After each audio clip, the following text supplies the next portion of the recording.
It's not a very edifying spectacle, the whole thing, is it? I mean, last night they were interrupting each other. They were rude. I thought Sunak's face looked pretty aggressive at times. In fact, it almost reminded me of the first debate between Trump and Biden that took place in 2020. This is not doing the Conservative Party much good, is it?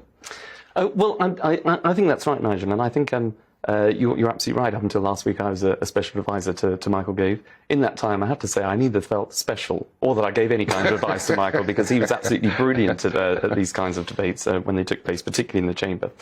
But I think what was telling about last night was the spin room afterwards, because you have the debates, as you say, and you go head to head, and you need to try and differentiate yourself from your opponent.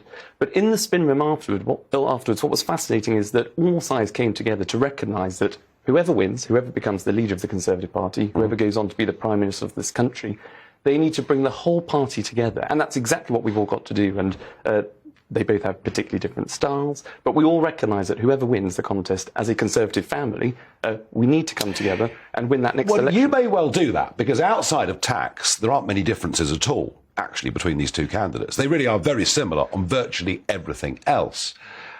But it's the wider perception to the public, isn't it? Because actually what's happened here is the Conservative Party has been talking about itself for the last 6 or 8 months, not reaching out to the country, looking divided, looking weak. And let's be frank, I mean, whatever Boris's personal failings on a political platform, political stage, I mean, frankly, he looks a giant against these two. Well, I think communication is key, and I know by Liz's own admission, she said she's not the slickest of contenders in this race. It's not a great CV to be Prime Minister, is it? But I think if you have the policies to deliver what the people of this country want, which is going to beat Labour at the next election, it will be a 5th historic general election victory for the Conservative Party. So you need a candidate that is going to be able to deliver.